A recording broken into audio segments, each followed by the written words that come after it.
Welcome to On the Ballot with Ballotpedia, where we take a closer look at the top political stories of the day. Ballotpedia connects people to politics by providing neutral, nonpartisan, and reliable information on our government, how it works, and where it's headed. I'm Victoria Rose, and thanks for being with us. Today we're joined by John Matsusaka, who's a professor at the University of Southern California's Marshall School of Business. John is an economist by training, but he's also considered an expert on direct democracy and ballot measures. He is the author of two books, For the Many or the Few, published in 2004, and Let the People Rule, published in 2020. And his scholarly articles have appeared in leading journals in economics, finance, law, and political science. John has been interviewed for and had his research cited by many different outlets, including CNN, Fox News, CNBC, NPR, and the Wall Street Journal. Since 2004, he's also been the president and executive director of the Initiative and Referendum Institute, an organization devoted to the study of direct democracy. His most recent paper investigates the claim that the initiative process is under increasing threat by state legislatures. Funny enough, it was released in the same week as Ballotpedia's own analysis of the changes to laws governing ballot measures that have occurred in the last 5 years. We've invited John on the show to discuss his and our findings. John, welcome to the show. Victoria, thank you for having me on. Like I mentioned in your introduction, you're an economist, but what led you to your interest in studying direct democracy and ballot measures more specifically? So I grew up in this state of Washington, Seattle-Tacoma area, and I was always interested in politics when I was growing up, and we had initiatives and referendums there. So they were something that always happened, and I just assumed that they happened everywhere. You voted on issues, and if you didn't like what the legislature or your government was doing, whether it's your state or your city, that you could challenge it and try to persuade your fellow citizens. So I remember really clearly where I started to become a researcher on this topic. I was in graduate school in Chicago at the University of Chicago, and I was tooling around in the library in the stacks, which probably don't exist anymore, but there's shelves of books. And I was looking for one thing, and on the shelf next to it, I just happened to see this other book or report, and it was a report from some obscure thing that was written for the New York State Senate in the late 1970s. And I just flipped through it, and I was struck right away by two things. One was that New York State didn't allow its citizens to actually vote on issues. And so I said, oh, that's weird. I just assumed that everybody did this. And then the other thing, as I flipped through it, is that this report was apparently the state was considering whether they should adopt initiative process. And so the report was a long, lengthy reasons why the people should never vote on issues. So it went on and recited, people aren't competent to do this. It's too complex for them, interest groups.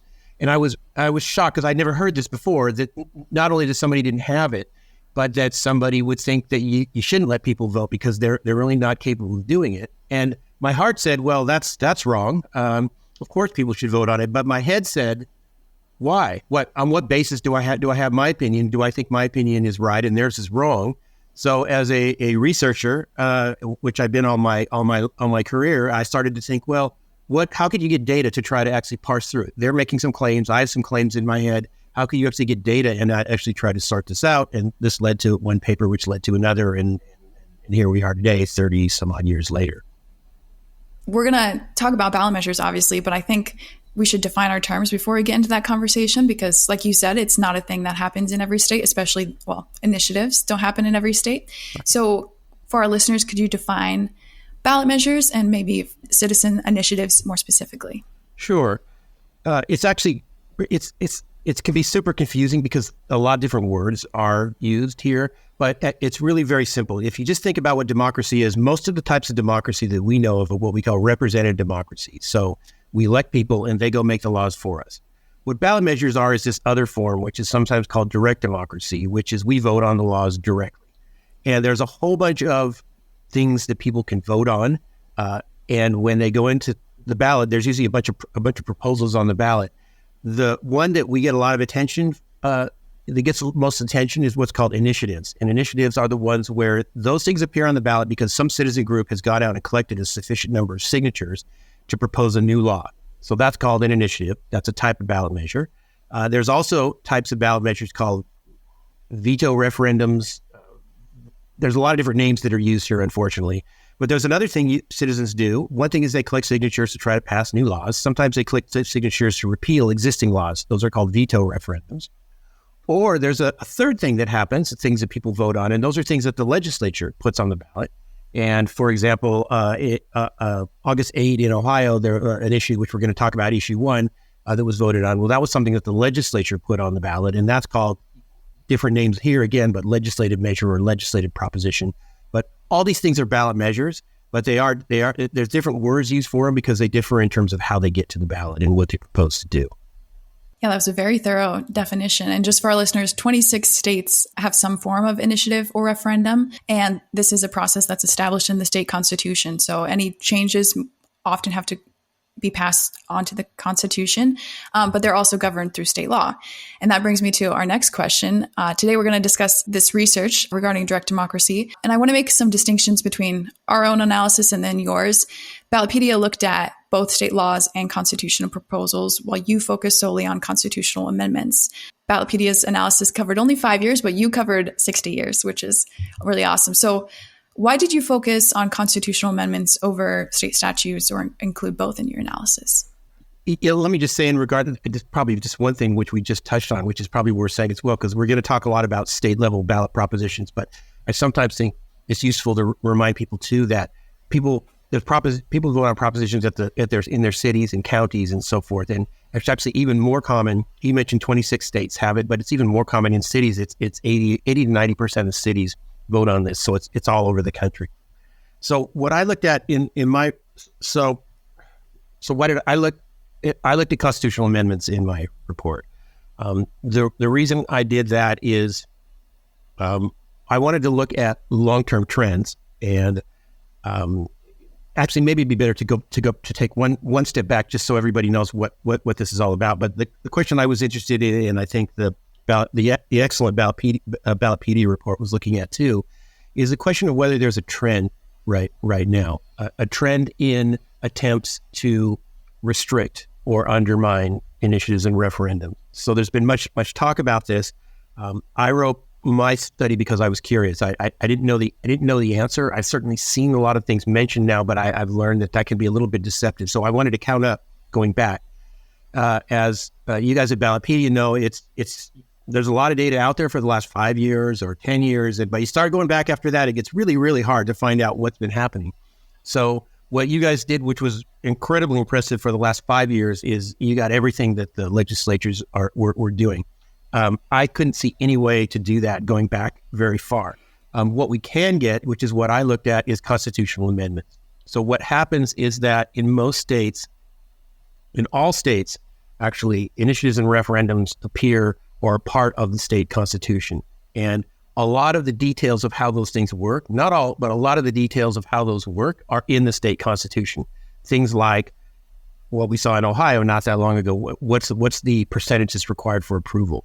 Or things like what's the signature requirement to get something on the ballot? So those are in the state constitution. So all states but one require voters to approve any changes to the constitution. So the nice thing is that anytime the legislature wants to change anything really important about the initiative and referendum, it has to run through a constitutional amendment, which means it has to show up in the data in some sense as a constitutional amendment. So I am able to track all the constitutional amendments going back to 1960. So I have about 65, almost 62 years of data going back. So the main reason I focus on constitutional amendments is because they are trackable going way back in time. And that misses some things. It misses a lot of things, as I think the Ballotpedia report shows. There's a lot of changes that are going on that are not appearing as constitutional amendments. But I think it's getting probably most of the really important stuff. Not all of it, but a big fraction of the really important stuff, because there's a lot of stuff you can't change without changing the constitutional amendment, so it's got to show up there. Yeah, and just for our listeners, a fun fact is Delaware is the only state that doesn't require voter approval to change their constitution. So like you said, Ballotpedia's analysis over the last 5 years found that laws make the initiative process more difficult, were enacted more often by Republican legislative majorities than Democratic majorities. Specifically, there were 42 bills or resolutions that made direct democracy processes more difficult between 2018 and 2023. Of those, 37 were passed by Republican legislative majorities, 4 by Democratic majorities, and then 1 was actually with bipartisan support. So did you find a similar trend with constitutional amendments? Were they more often put on the ballot by Republican majorities or in Republican governed states? Yeah, I think I found broadly similar things. Okay, so there's a couple things that are maybe of interest to people. One is, what's the overall trend here? I think the Ballotpedia report has a lot of great things. The limitation is it's a snapshot of the last 5 years, so it's hard to know what the trends are, and particularly has it been growing recently. So one thing I found is that it doesn't appear that what's happening right now is particularly historically high. It's not low for sure, but it looks like it doesn't compare to, say, there were a burst of laws around the turn of the 21st century, 1995 to 2005 or so. So that's the first thing. And just in terms of trends, there's not a really big burst. And what I think is the significance of that, because we're both documenting pretty clearly that it's much more common to have proposals to restrict direct democracy than to enhance it. And the fact that this isn't really unusually high right now tells us that this desire or attempts by legislators to chip away at this is perennial. It's been going on for 60 years. It never seems to go away. So there's something about legislators that they just don't like people voting on these things. As far as the partisan makeup of this goes, I also found that most of the proposals over the last 60 years have come from Republicans. I try to do, because I'm more kind of economist, statistician, if you will, by training. I try to look a little more into the causal issue, because I think the question is, are Republicans more likely to make these sort of proposals is the question. And one thing that's tricky is if you just count up how many proposals there are and how many came from Republicans and how many from Democrats, that doesn't really tell you which party is more likely to do it, because you don't really know. It could well be, let's suppose that in any given year, say 3/4 of the states were controlled by Republicans and 1/4 by Democrats. Well, you're going to see more of these coming from Republicans, even if they're no more likely to do it, just because they happen to be in power. So I was interested in that question, and also, I guess, what social scientists call the causal question too, which is, is it true that Republican legislators are more likely to do this, or is it just that states where people want to restrict the initiative happen to be more likely to elect Republicans, right? And so I wanted to tease out those two things. And so there's some statistical stuff that happens that you have to do you have to go into to do that. But I found essentially the same thing that has been the popular narrative. Republicans are more likely to do this throughout the period, especially recently. Democrats used to do a lot more kind of hostile proposals, but at least in the last 20 years, they pretty much dropped out. They're not quite as negative. They are still negative, but not quite as negative. In your report, you touched on 3 theories that you investigated with your statistical modeling as to why state legislatures would restrict the initiative process. Could you run through the 3 theories for our listeners? I was curious why, especially Republicans recently, are doing this, and people might say, "Well, isn't that obvious?" So, but it wasn't to me, and it seems to me that there's a couple of reasons. The one thing that comes to the fore, if you look at again Ohio's issue 1 from August 8, it's very clear that some of the sponsors there said that they were proposing that because they were trying to head off another initiative coming down the pipeline, an abortion initiative coming down. But they also alluded to the fact that they were angry because of some previous initiatives in the last year or two where they felt rich interest groups had come in and sort of deceived the voters. And so something to do with marijuana, having to do with gambling and so forth. And in California, that right now, even as we speak, the Democrats are trying to restrict the initiative referendum process in the state of California. They're also apparently unhappy about past initiatives and so forth. So one let's say hypothesis for why legislators want to do this is that it's really just instrumental. That is, it's just a way to try to achieve policy outcomes they want. So it's not about direct democracy, but direct democracy is a tool that they're seeing if they can sort of change the political equilibrium in some sense in a way that will get them policies they want. So I think that's a very natural hypothesis, and there's some reason to believe that. At the same time, we often hear people who want to restrict initiatives make more philosophical arguments, and they're very kind of old arguments having to get to the root of what democracy is about, and they're of the form of saying, well, democracy is really about representatives, and they have the expertise. And a good democracy doesn't have people making a lot of decisions. A good democracy has experts making decisions. So just come from a kind of philosophical point of view, it's better. And I think I might have quoted in my paper the former governor of Maine who was commenting on this at one point, and he said, direct democracy, it hasn't worked in 10,000 years. I think he said, and it never will, it never will. And so I think there's a philosophical objection as well. Let's call that hypothesis 2. And then the third thing, which is critics often accuse the legislators who do this, and the critics, hypothesis 3, the critics say that people who try to restrict the initiative process are just power hungry, and they're just trying to do it because they're legislators, and they just want their power to not be challenged by anybody. So it's simply a desire to maximize their power. So as I thought through it, I thought, well, those are the three, the three reasons that people might want to restrict initiatives, and of course, there's probably bits of elements of truth to all those things. But what I was interested in trying to figure out which of them seemed probably most important for most of the cases. Which ones had the most empirical evidence showing that as a motivation? So this was a bit of surprise to me, but quite a bit of it looks like, from the data I can parse out, that it looked like kind of political, philosophical things seem really at the root. There's certainly some strategic things. Particularly, I found that if there were past initiatives that tended to make it more likely that these things would happen, and that does suggest kind of a political reaction to policies that people don't like.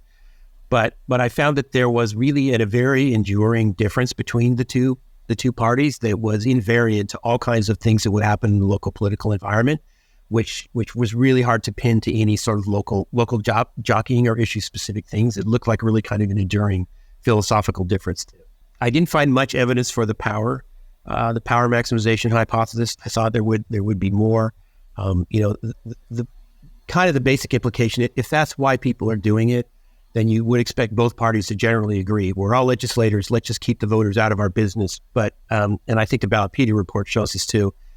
If you look at when legislators vote on this, it very commonly splits on party lines. Not always, but it very commonly splits on party lines. And that suggests that there's something much more going on here than just a desire of legislators. Yeah, really interesting. You spoke to this earlier about across the 60 years of research, there was an uptick around 1995 through 2004 in the number of constitutional amendments proposed that were anti-direct democracy. Do you have any theories as to why there was that uptick around that point? So it's an excellent question. I knew you were going to ask me that. I don't know.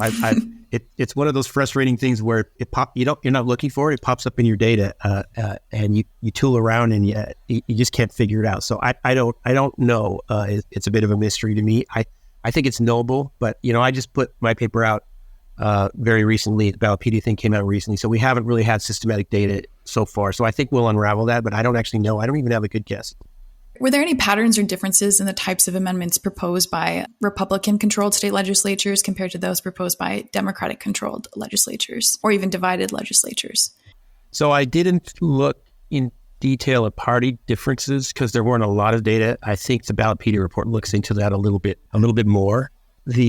I think maybe what's important for people who are listening to this is to understand, because those of us who are immersed in it know this, but maybe everybody doesn't. But there's a lot of different subtle little ways you can chip away at direct democracy. So you can raise the approval threshold. That's what Ohio was trying to do.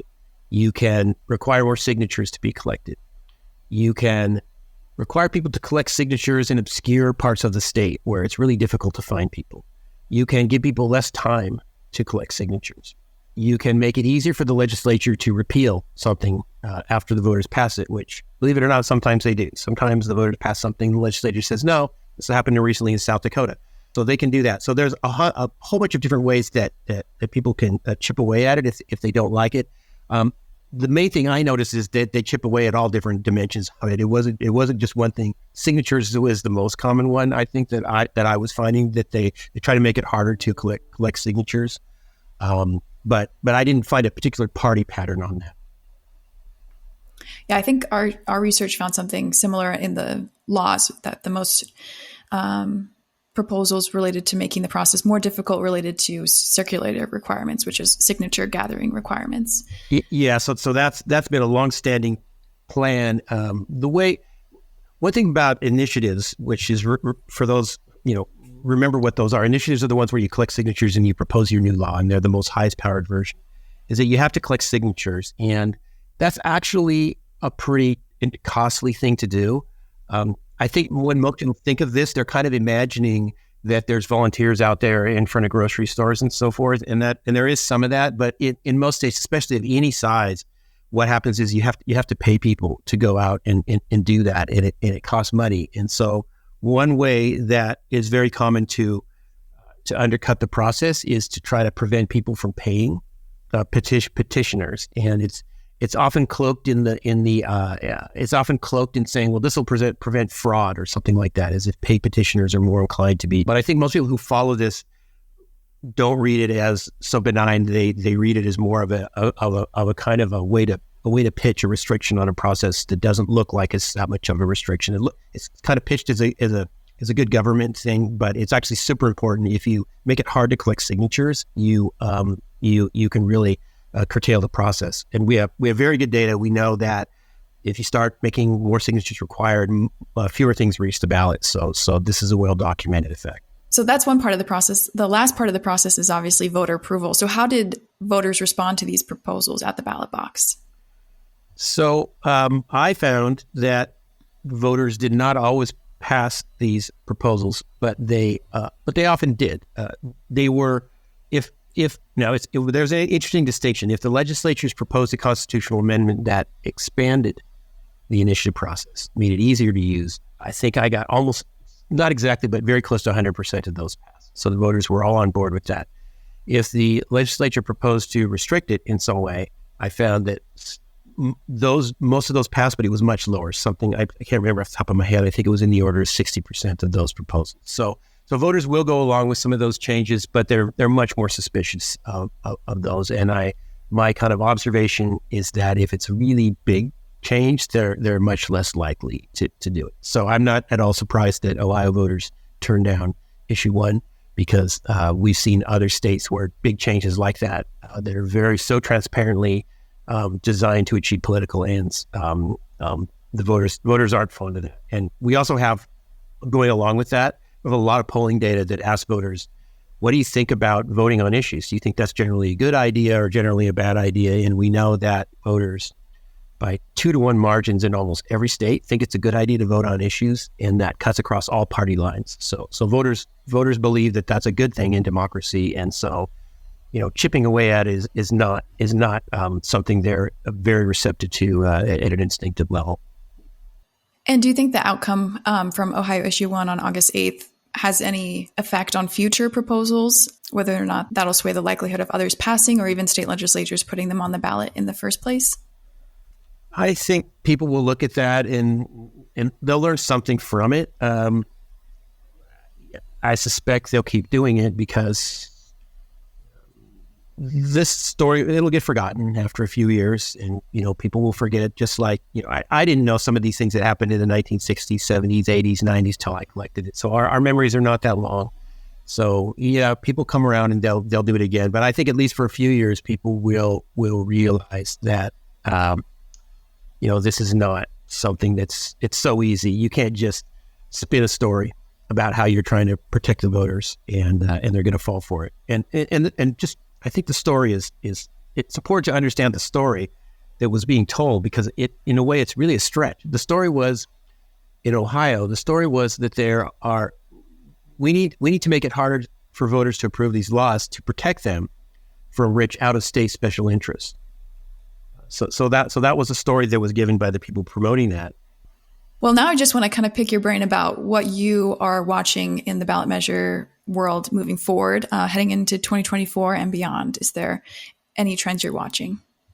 Certainly the one that we're all probably watching is what's going to happen with abortion, because that's it's just a big issue to begin with, but it's also one which is playing out in direct democracy across the country. So that's one I'm watching for sure.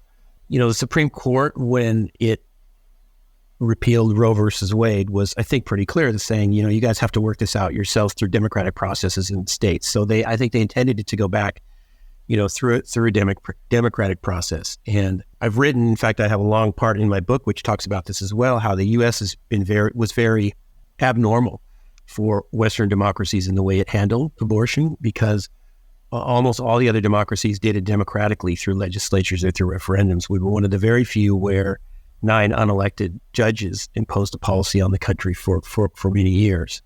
I think the court wanted us to get back and be like regular democracies and work it out. And I think it's fascinating since the country didn't really have the option to do that for so many years. We kind of don't know how to do that. We don't know how to do abortion politically, because everybody's instincts were, let's just go try to persuade some judges to come down with an iron fist and impose our vision of what we want the policy to do.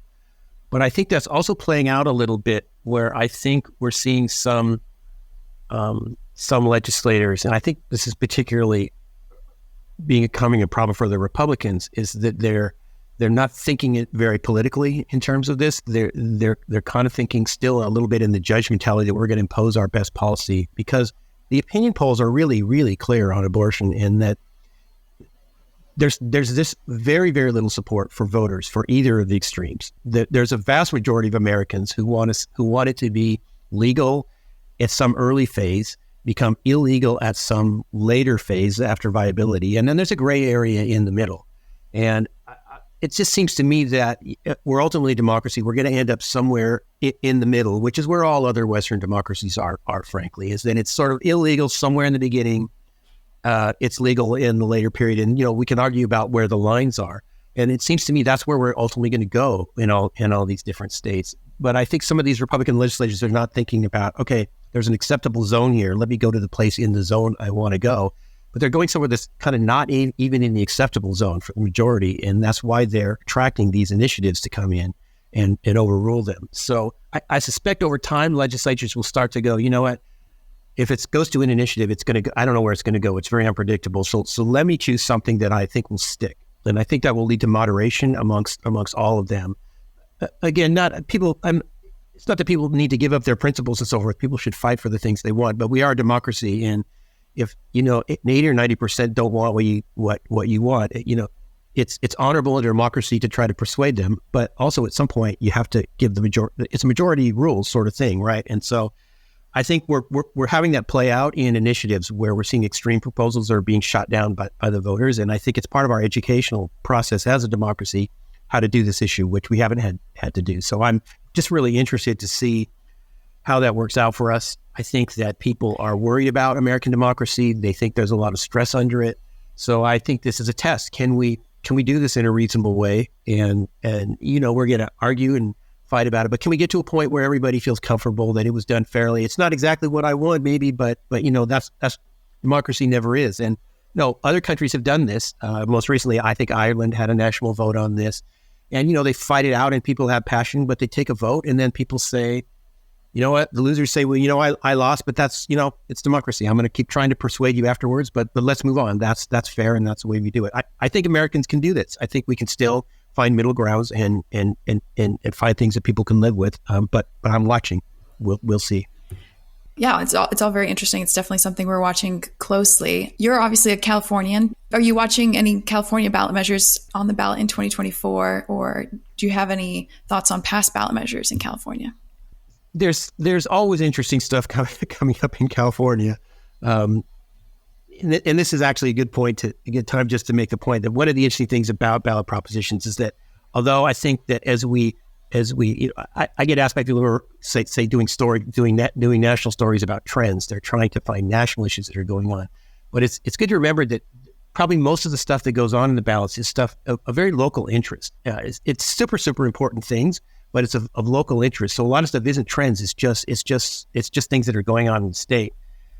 So there's going to be some very important things in California. There's 2 referendums. Referendums usually don't get a lot of attention. So just for those people who lost that thing at the beginning about what you mean, a referendum is when you're trying to repeal a law that the legislature already passed. There's a couple in California that are going to be super interesting. One is the legislature passed a law to oversimplify, but essentially to create a state board that would set wages in the fast food industry. So some sort of state agency is going to determine wages at all the McDonald's and Burger Kings in the state. Obviously, the fast food industry didn't like this idea, and so they sponsored a campaign to repeal this law. So that's going to go up for a vote. I think that's really interesting because we don't see things like that in this country. We don't see that kind of industrial policy. California, of course, is a very blue state at this point. So, it'll be interesting. We've seen the kind of progressive activists become, in my taste, even more progressive in the last 10 or 20 years. And, and things that would have been considered kind of outside the bounds of that movement have become center to it now. So it'll be interesting to know, are they willing to go that far? Because that's pretty far to have kind of the state agencies set wages. So that'll be a really interesting learning experience to see what they say. And there's another measure which is, I suspect, going to get a lot of attention, of very local interest, but it just has to do with drilling for oil and whether you can drill for oil near certain buildings, schools, for example, and so forth. Again, the legislature passed the law. It was passed in such a way that at least the people who don't like it are saying that it's going to essentially prevent oil drilling in the state.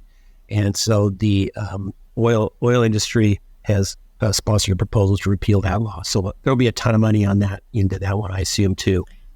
Yeah, another interesting point on that one, because I cover California. Last week, some sponsors filed an initiative to basically reenact the law. So voters may see the law twice on their ballot, basically. Very interesting conflict. Absolutely. Yeah, there's so much detailed things that go on. And of course, we haven't talked about it, but there's a whole other dimension to this too, is that people try to entice judges in as well, because to try to get judges to actually nullify laws that are passed or actually prevent people from voting on things. So in fact, I think there's some sort of lawsuit has been filed in Ohio to ask the judges to to basically take the abortion initiative in November, take it off the ballot. So don't let people vote on it.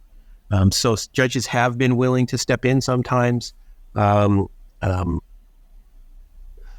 done some research on this. There's an unfortunately large partisan component to it in the data. That is, you can find that Democratic judges are actually much more likely to prevent voting on issues that Democrats don't like, and Republican judges are much more likely to prevent things that Republican judges don't like. I did this with Professor Rick Hasen at UCLA.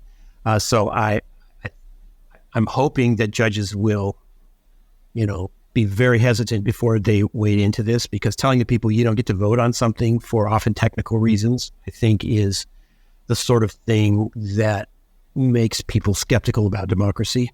And we know we have a undercurrent of populism in the country right now, where people think, it's all these elites, trying to prevent the people from doing stuff. I think if judges start preventing people from voting on issues, it really feeds into that. So, sometimes you have to do it, perhaps, but I'm hoping that they are very restrained in this, because I do think, independent of the issue, independent of what you think of this abortion issue, I think that it's not a healthy way to win on an issue by having some judges, a small number of unelected judges, come in and override the people. I think that's just an unhealthy way to go about. And then my last question is, you're heading into the school year. Are there any research topics that you're starting new work on? I guess nothing in particular right off the top of my head. I'm still kind of following up this one that we've been talking about. I have been very interested in one thing which grew out of this, though. And I was thinking about the way that legislators interact with direct democracy. And what we've been talking about here is how legislators sometimes try to chip away at direct democracy because they don't like what voters are doing. And this led me to go back and look at probably the most famous ballot proposition that's ever occurred in this country, which was something called Proposition 13 in California from 1978. And what this did is it was a property tax cutting measure. And everybody's heard of it and everybody has an opinion on it. I actually wrote a chapter in my book on it, because I've learned that even though everybody has an opinion, nobody actually knows what it actually did at this point, because it's so long ago and nobody actually knows what the deal was. So I actually wrote a story about this, but just to lay it out there for people who are curious. But the really interesting thing to me as I was looking at it recently is what happened afterwards.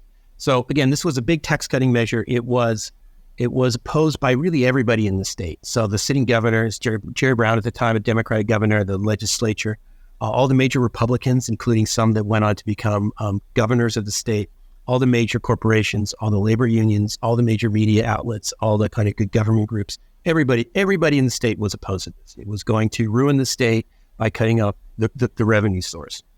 So that was okay. So that was that. Nevertheless, the voters approved it by a giant margin.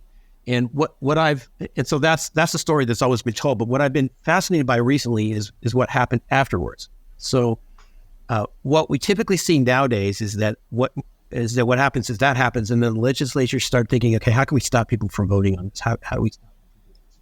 But what happened after Proposition 13 is the governor pivoted completely. He said, you know what? The voters have spoken. I'm a born-again tax cutter now, and I'm going to carry out the will of the voters. And he immediately, whenever he could, whatever was in his power, he started making cuts to the budget. He proposed a spending limit measure. The legislature, which was controlled by the Democrats, they immediately passed income tax cuts and housing tax cuts. And everybody pivoted at the time and said, you know what? The voters have said that they want us to not spend so much money and to cut taxes. We're going to do it. And so when I looked at that, I said, wow, that just seems so odd in today's atmosphere. Nobody ever does that. Nobody ever, at least it doesn't seem like politicians do that and say the voters have spoken. Our job is to do the will of the voters. And so I'm very interested in this question about,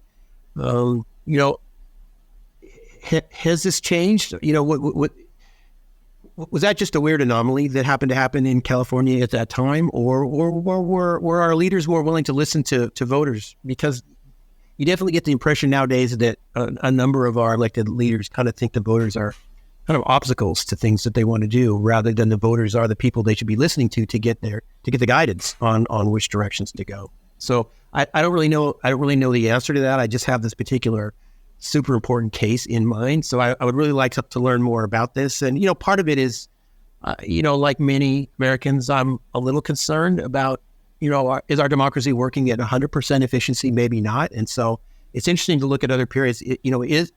Are we doomed to this kind of path that we're on right now that people are concerned about? And I think there are other historical episodes where it didn't have to be this way.